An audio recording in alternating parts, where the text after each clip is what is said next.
De Ucrania estamos hablando de que desde febrero del 22, si no me equivoco, que Rusia invadió Ucrania, pues han pasado muchas cosas. Rusia se ha hecho con territorio y por acortar mucho el tema para ponernos en situación, ahora nos darás tú más datos, Ucrania se ha recuperado, ha montado una industria armamentística propia, mantiene a Rusia, sea con dinero de la Unión Europea y parcialmente antes también de Estados Unidos y material, y mantiene a Rusia a raya, si no me equivoco. Y quería empezar por decir que Ucrania se ha recuperado de una situación difícil que tenía. Lo que yo no sé es el tiempo que se pueda recuperar, el tiempo que pueda tardar en recuperarse del todo, si lo puede hacer. Y también quería preguntarte, tú que conoces el asunto con mucho detalle, si las bajas, por un lado por supuesto por parte de los rusos, que son altísimas, si las bajas de Ucrania realmente se producen en las cantidades que se estaban empezando a producir muy al principio del todo, o cómo está, porque un país con 40 millones de habitantes aproximadamente, tener bajas de civiles y bajas... Tenía 50 Ucrania cuando desapareció la URSS, tenía 50 millones de habitantes. Hoy está en 35. O sea, 15 millones de ucranianos no están en Ucrania porque han muerto, han emigrado, se han ido. La cifra es un poco escalofriante. Tienes razón, el New York Times, que para mí es el mejor periódico de los que leo yo del mundo, porque le veo más independencia que a otros a la hora de dar información y de medida de poder económico o de gobiernos. Ha hecho un artículo ayer muy interesante sobre el tema, además con gente, como hacen ellos, con gente en el terreno. Fueron a Rusia y fueron a Ucrania. Gente en el terreno les dejaron más información en Ucrania que en Rusia, pero sobre el terreno. La situación está muy complicada por un tema primero que hay que decir que eso es un martirio diario que no cesa. Es que cada día sean 200, 500 ayer, 500 SAES, más 50 misiles, más otros misiles todavía más desarrollados, 20, que fueron allá. Ayer fueron 500, más 50 misiles, más 20 otros misiles. Tienen al 80% de la población ucraniana toda la noche sin dormir. Y sin dormir y con el miedo de que pueda caer encima. Eso está creando una psicosis que para tardar muchos años en recuperar la salud mental, los que no hayan muerto. Muchos años, gente que no quería irse, en este momento está pensando en irse, porque no aguantan más su cabeza, no soporta más. Porque no es una noche, es todas las noches. Y luego, además, tienen que ir a trabajar, porque tienen que comer. No es que tienen que ir a trabajar y a colegio los niños, porque tienen que comer los niños en los colegios, que eso sigue manteniendo las clases de los colegios de una forma... Entonces, yo veo que ahí, no se escribe en los periódicos, pero hay una desesperación que empieza a hacer una mella importante en esa resistencia que ha habido, que si vemos el territorio que han ocupado, si quitamos lo de hace 14 años, cuando invadieron parte de Donetsk y Lugansk y Crimea, no es tanto territorio, pero con eso sí tienen el 25% de Ucrania, del territorio.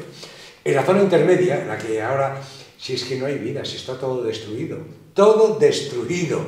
Las imágenes, esas no se ponen, pero son terroríficas. ¿Quién queda allí? Los jubilados que no tienen a dónde ir. Gente de 70, 80 años que no tiene a dónde ir y que allí tienen la huerta o un medio de subsistencia más lo que le llevan. La guerra ha cambiado cosas, sí, y lo que dices es cierto. Mira, lo dice el New York Times de forma más... No solamente eso, esta guerra ha cambiado las guerras futuras, con los drones. Y Ucrania ha sido capaz, hoy dice Zelensky, que va a ser capaz en 2026 de vender drones ucranianos, que va a producir 35.000, los que ha echado, Rusia este año ha echado 35.000 drones por Ucrania, que van a ser capaces los ucranianos de producir 35.000 el próximo año, dice. Y eso desarrolla empleo, desarrolla actividad, pero los golpes también que les dan. Ayer, por ejemplo, en Kharkov destruyeron todas las centrales eléctricas de Kharkov, una población de 2 millones y pico de habitantes. Y han dicho que eso no van a poder, que va a ser en el invierno, van a tener frío. No van a poder arreglarlo más que en 2 o 3 meses, va a ser una destrucción. Rusia está destruyendo los muertos. Bueno, voy a otro porque es muy largo. Los muertos son enormes, pero ¿y los mutilados? Los mutilados son 500.000 personas sin brazos y piernas. Normalmente son 6-8 veces más, y los mutilados más que los muertos. Sin brazos ni piernas. Y ya en cada familia hay uno. Y hay un muerto y un mutilado en cada familia. Eso queda también... Pero más grave es lo otro, de todos los días. Es lo más grave de todo. Entonces, ¿qué hay además? Ha habido protestas en Ucrania. Zelensky, cometiendo un error inmenso, trató de hacer desaparecer los organismos de control contra la corrupción, que lo quitó enseguida, porque las protestas que surgieron en Kiev, en Lviv y en Kharkov fueron, pero de miles y miles de personas. Los tuvo que quitar inmediatamente. Claro, no puede haber elecciones solo reconocer la posición de la pira en guerra, no puede, ¿cómo organizar unas elecciones? Pero hay la gente en este momento está más sensible a la corrupción y hay un deterioro. En la gente hay un cabreo, un cabreo con ese tema. ¿Ha aumentado la corrupción? No ha aumentado. La corrupción ha disminuido incluso porque hay amenazas, pero no en algunos sectores. En algunos sectores pues hay menos control. En una guerra. Una guerra normalmente, eso pasa en todas las partes, ¿sabes? Dicho eso, Ucrania a mí me da miedo porque la gente la veo desesperada de aguantar. Y no militarmente, sino psicológicamente. En Rusia hay más problemas. Ahí no nos cuentan los problemas. En Rusia no nos cuentan los problemas. Pero Rusia ya se nota la crisis económica mucho más de lo que dicen las cifras en los ciudadanos rusos. Y no ya en las de repúblicas que terminan en tan, no, ya en zonas de Rusia blanca. De la Rusia blanca, que la Rusia blanca es la que manda, la que domina y la que explota al resto de las Rusias que hay. Y empieza a haber problemas económicos, por ejemplo, este verano en el Mar Negro, que es la zona de descanso desde Moscú a San Petersburgo, ha sido un desastre económico. ¿Pero por qué? Por la inflación. Bueno, algunas cosas sabemos también en España de eso este verano, que han disminuido los españoles sus estancias en hoteles, pero aquí más desastre. Ha sido, empieza a notarse. Y no van a poder evitarlo. Hasta, claro, ahí lo que no hay es protestas. Pero me cuentan que la crisis económica es muy profunda, muy seria, y van a surgir las protestas. Claro, cuando hay 15 años de cárcel por una protesta, es más jodido protestar, ¿eh? Cuando te pueden meter 15 años, es más jodido protestar. Que te den una paliza te tenga 5 días. La situación... Entonces, luego tenemos un problema, se llama el señor Trump, que hoy dice que recibe a Putin, le da todas las bendiciones, al día siguiente dice que Ucrania va, pero ya no le da armas, si no la paga Europa, ya no... Es un problema añadido. Y luego, por ejemplo, hay otro problema. En Europa, hablamos de racismo, hablamos de todas las cosas, existe, por ejemplo, las elecciones, el resultado de Chequia de ayer tiene que ver con los ucranianos en Chequia. Tiene que ver con que 600.000 ucranianos fueron recogidos en Chequia, aunque ya quedan solamente 300.000, y eso a la gente, además, vamos a decir gente, a los trabajadores, pues consideran que es una competencia, pero eso ha pasado en Chequia, ha pasado en Eslovaquia. En Moldavia nos hemos salvado por En Moldavia no hay Ucrania. No, pero que no, con las elecciones moldavas quiere decir que con el que salió hemos salvado otra vez por la campana. No, por la frontera. Ahí Rusia intervino, pero Europa intervino esta vez, seriamente, para salvar la situación. Pero ha pasado en Polonia, este problema existe en Polonia, ha ganado el presidente, pues el presidente este va a ganar por este motivo, que Polonia no son, hombre, para la población de Eslovaquia era más los 600.000 que en Polonia, que entraron de entrada 2 millones. Claro, eso está generando un rechazo porque no es mentira que eso es contra los negros o contra los... No, contra los ucranianos hay un racismo ahora en el centro de Europa de narices. Claro, pero cada región tiene sus particularidades también. Sí. En ese sentido. Yo creo que de todas formas con el tema de Ucrania, por ser breve, porque para no extendernos mucho, yo creo que va a llegar un momento en el que por agotamiento, digamos, de las dos partes, se parará aquello. Se quedará ahí la frontera donde esté o se pactará un mínimo acuerdo de territorio, que te cedo pero no te reconozco y ya está. Porque está claro que Trump poco va a hacer ahí porque no lo ha hecho hasta ahora, ni lo va a hacer, ni se le espera. Ni se le espera, ya ni se le espera. Unos días dice que es un negocio, otros días dice que no, bueno, según le cuadre. Con lo cual yo creo que eso se va a quedar así y se va a quedar estancado, ese típico conflicto que durará años, que ya llevaba durando años antes de febrero del 22. Lleva durando ya más que la guerra civil española. Claro. Casi un año más que la guerra civil española. Sí, no, pero incluso que si contamos el conflicto de 2014... Vamos, más que dos guerras mundiales, que las dos guerras mundiales... Por eso digo que eso creo que es una cuestión que se va a enquistar y se va a quedar ahí, incluso pues sin reconocerlo. Rusia no va a reconocer en ningún momento su agotamiento, no sé qué, pues sería una muestra de debilidad y sabemos que eso no va a suceder nunca. Negociarán, yo ya he recuperado los terrenos que quería o llegarán a un acuerdo, pero se quedará enquistado y será un problema. Porque los datos que tú has dado de cómo afecta a la población, eso va a estar ahí y eso va a estar dentro de esa población durante mucho tiempo. Estábamos hablando antes del otro caso de Palestina y eso. Ese sentimiento empieza a estar. Claro, sí, pero está el agotamiento, pero también habrá un sentimiento de cansancio, digamos, también de odio hacia la otra población. Y de odio. Claro. Es cansancio porque no aguanta el cuerpo más y la mente, sobre todo la mente en este caso la mente, pero luego se odio ya que va a tardar tiempo en... Hablabas tú de los mutilados y el mejor ejemplo que siempre se pone en estos casos fue la Primera Guerra Mundial. Lo que generó de odio la Primera Guerra Mundial, sobre todo en esa gente que sufrió las consecuencias directas de la guerra pero que la sobrevivió, que en muchos casos esos horrores suelen ser peores y eso cómo marca luego la sociedad. En datos que se dan que también no son de organismos internacionales, en datos que se dan de Ucrania, pues se habla de, entre población civil y militar, de más de 600.000 muertos y 500.000 mutilados. Y 500.000 mutilados. O sea... Oye, yo, una cuestioncita que habéis mencionado. Estamos hablando ahora que las guerras ya han cambiado completamente. Estas nuevas guerras son unas guerras híbridas que no tienen nada que ver ni con la Primera, ni con la Segunda Guerra Mundial, ni con las últimas guerras recientes del siglo XX. Tú acabas de aportar el dato de que Ucrania dentro de poco ha dicho el presidente Zelensky que va a ser capaz de fabricar no sé cuántos mil drones. Y perdonar mi insistencia, pero por ejemplo en Europa nos estamos preparando para esa nueva realidad que viene y la industria nuestra aeroespacial, puntera que puede ser Airbus, está fabricando drones. No lo sé, os pregunto porque yo lo desconozco, que puede ser un momento que me he olvidado. Cambia otra. Sí, por ejemplo, los ucranianos han ido a Dinamarca, a varios países europeos, a montar fábricas de drones. ¿Y las nuestras? Pero que ¿las tenemos? Los nuestros son carísimos. Es que me falta eso. Te voy a decir. Sí, los drones que están fabricando los rusos ahora y los ucranianos son drones que valen 2.000, 3.000, 4.000 euros. Los drones que fabricamos nosotros valen 1 millón de euros. ¿Y por qué? Espérate. Y con esos drones de 1 millón de euros teníamos que destrozar un carro de combate que valía 8 millones de euros. Ha cambiado el valor. Está obligado a cambiar el valor de todo el material militar. Es que ese es el trabajo de New York Times, que recomiendo leerlo. Lo explica el coste de cada cosa y cómo eso ha desaparecido. Ya no en la guerra, no es prioritario, no es fundamental ese tema. No es prioritario, ha cambiado. Pero si otros países los fabrican más baratos, ¿por qué nosotros no podemos fabricarlos más baratos? Sí, pero que el millón de euros. Estados Unidos tiene también que cambiar, porque estaba fabricando los caros. Es un cambio que se produce con la guerra, no lo había antes. Ya, por eso pregunto. Y no lo había, y se lo produce la guerra. Y cómo, ahora la clave está más bien en cómo se para a los drones antes de que lleguen.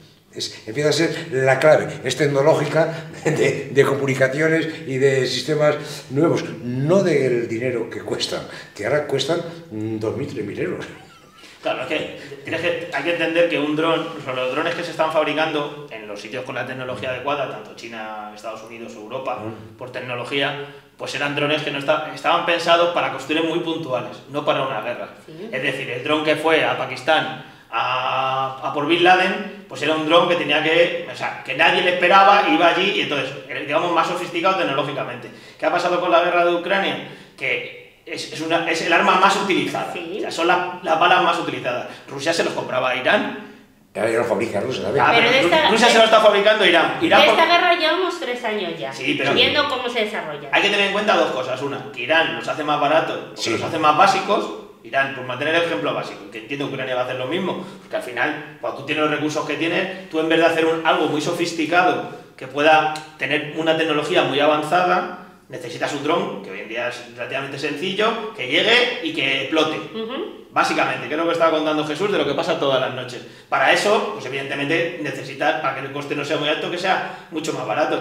En Getafe se hacen drones, ¿vale? Airbus hacen Getafe drones. Dicho de otra forma, perdón, Claro, no puedes disparar, Claro, no puedes disparar a ese dron para tirarlo un misil que cuesta 1 millón de euros. Pues claro, pero si eso lo entiendo. Porque es un disparate. Pero si yo eso lo entiendo, evidentemente. Pero Hay que adaptarse, ¿no? Claro, Sí. por eso es lo del muro ese antidrones. Que está claro, no bastamos.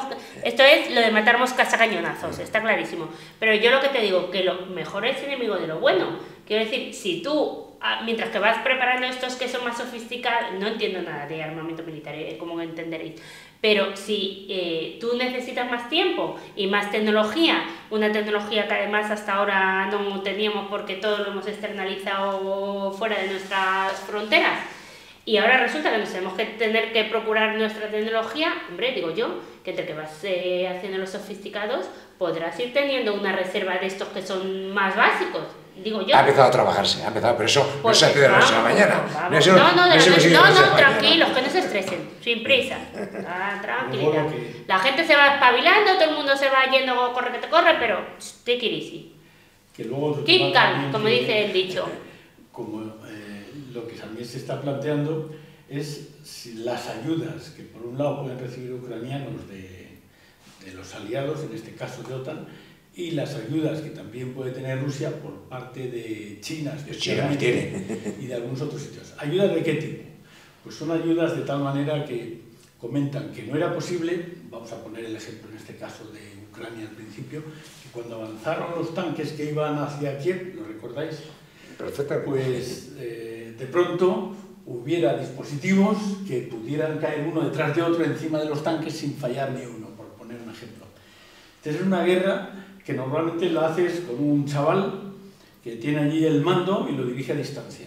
Entonces una de las cuestiones que se plantea es que de igual manera como hablábamos antes de Bin Laden, que habían mandado un misil a tal, o más sencillo, lo que están haciendo el gobierno israelí, donde hay, por ejemplo, un periodista que está hablando con su redacción en no sé dónde y tiene un teléfono de estos inalámbricos. A la cúpula de Hamas en Qatar. O la cúpula de Hamas, que está conectando directamente con el satélite, pues no tienen más que saber el teléfono y dirigir el dron o el misil justamente donde ese hombre está con su teléfono. Lo mismo que pueden ser pues, los que hablábamos de Qatar en su momento, o también de los que habían matado en Irán, recordáis que se han colgado una buena colección de gente que estaba dirigiendo industrias. Hombre, ya, claro, de los teléfonos móviles, eso fue otro. Eso es otra historia. De la JIAD, los teléfonos móviles de otros dirigentes de la JIAD. Vamos a volver al teléfono de tapita, hay que volver a ese. Pero el tema de los periodistas es un tema claro, porque es que han caído además a nivel casi individual, cuando iban en el coche, cuando estaban hablando, cuando estaban en la tienda de campaña.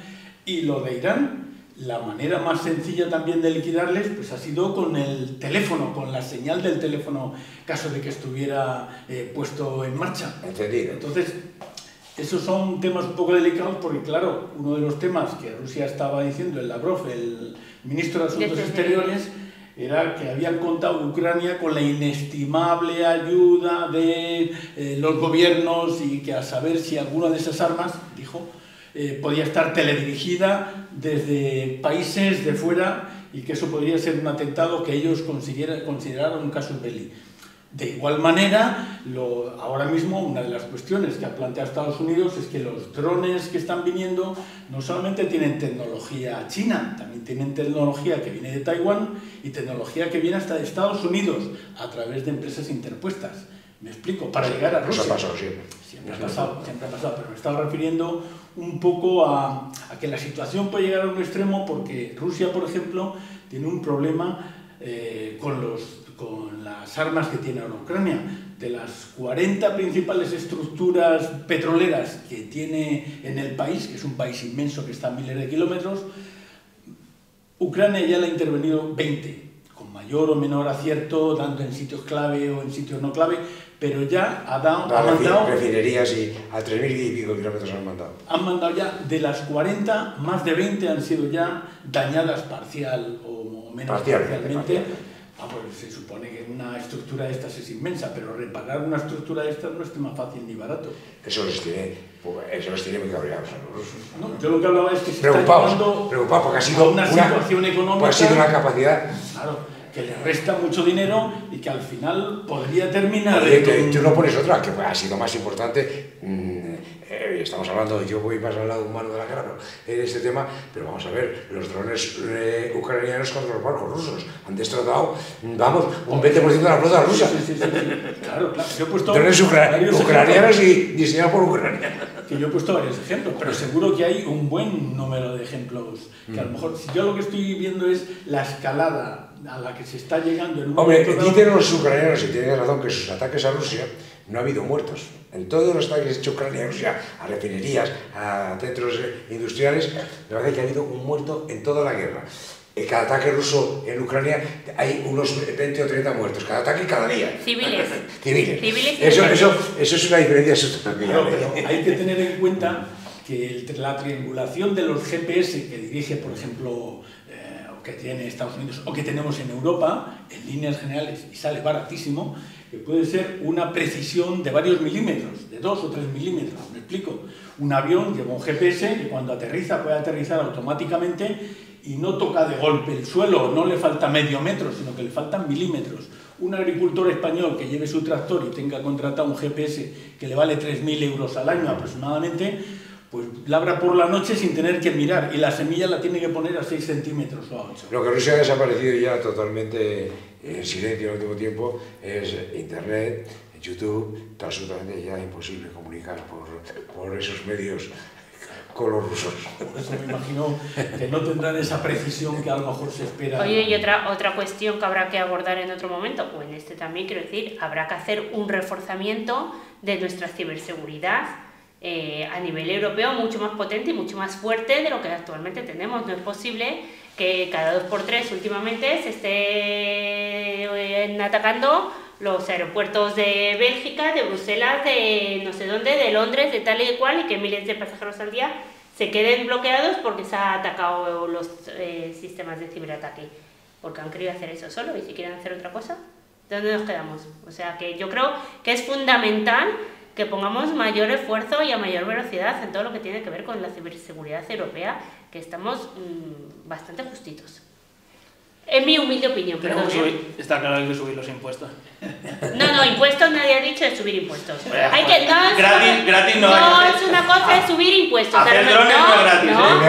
Y mejorar los servicios. No, eso no es una cuestión de subir impuestos. Las dos cosas, ¿queréis hacer drones? No es una cuestión de subir impuestos, a lo mejor es una cuestión de gestionar mejor los impuestos que se pagan y que el dinero vaya mejor gestionado, pero ese ya sería otro debate. No, ese ya sería el debate para hablar de Francia hablamos otro día. Uy, madre mía, la Kailia, esa es otra. En Francia hablamos otro día, pero lo de la tasa Zuckman esa, pues está muy bien. Pero escúchame. En Francia tendríamos que hablar, porque eso de la división y del gobierno que no ha tomado posición.